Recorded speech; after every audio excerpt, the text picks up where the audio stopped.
going to be talking about how to get customers to believe what you say.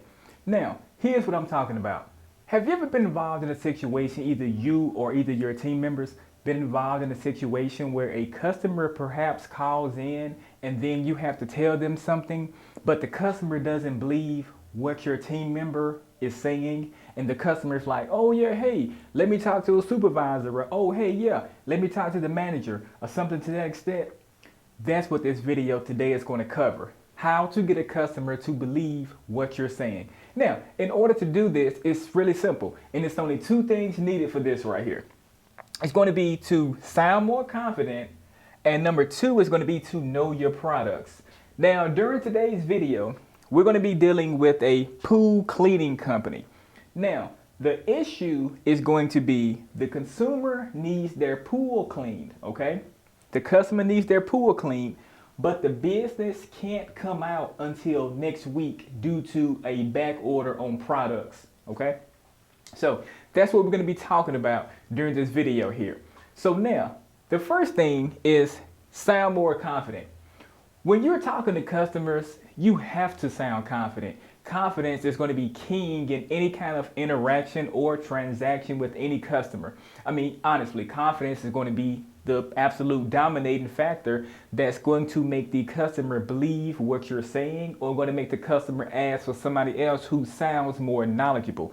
Even though the person who maybe perhaps they transfer the customer to may not be as knowledgeable as that particular team member is or whatnot, but that team member did not have confidence in their tone of voice when they were telling the customer the issue.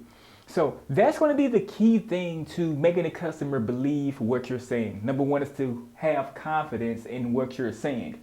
Now, number two, in order to have confidence in what you're saying, the best thing to do is to know your products inside and out. If you know every nook and cranny about your products, like where it was manufactured from, the material it's made out of, you know, its density matters, like things like that. The more detail that you can get about your product, that way if the customer has an issue with your product, you can go out there and sound very educated. So it's best to have confidence and then know your products. The best way to know your products is going to be for you, the business owner, to be able to properly train your team members on exactly what to do and exactly what your products are made out of. I personally recommend to give like a list of like exactly what the products does. So like I said, for example, with the pool cleaning service right here, that particular business owner could make a laundry list of things that the company sells and things like that, like different chemicals, different bleaches and things like that, and exactly what those chemicals do and exactly what they do not do. So that way, if the customer has any kind of issue or has any kind of questions, anything like that, your team member sounds very, very knowledgeable. Now, let me give you an example on what I'm talking about. Now, this is going to be a team member who doesn't seem very knowledgeable, okay? Now, here's the example. Customer calls in.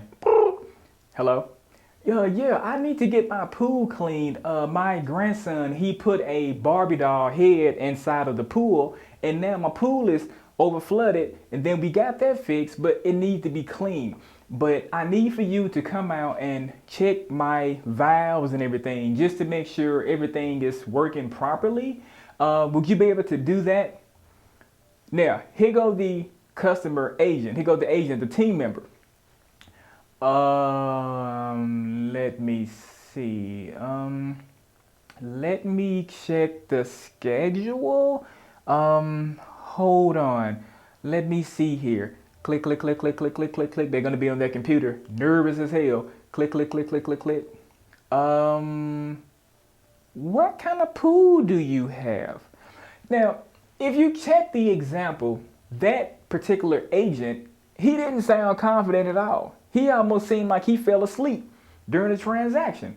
See, that's not what you want to provide your customers with. You don't want to provide your customers with that right there. Now, let me give you an example of the agent knowing their products and sounding confident. Customer calls in. Yeah, I need to have my pool fixed. My grandson put a Barbie doll head in there. He messed the whole pool up. The pool's flooded. It needs to be cleaned. Come on out or whatnot. Now, here go a rep who sounds confident and who knows their products. Now, listen to the difference here.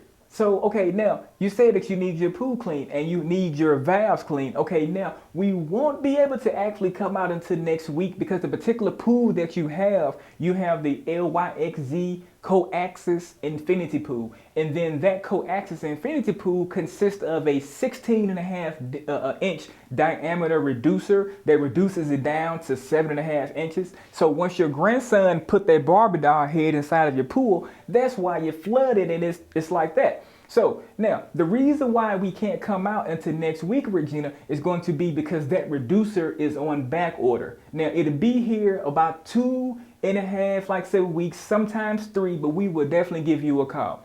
Now, do you see how confident that second rep sounded when he was addressing the customer's issue? See, he knew his products, he knew the reducer, he knew the particular pool that the customer had. See, these are the things that you should have in position for your team members if you want to provide phenomenal customer service for every single customer that enters your door.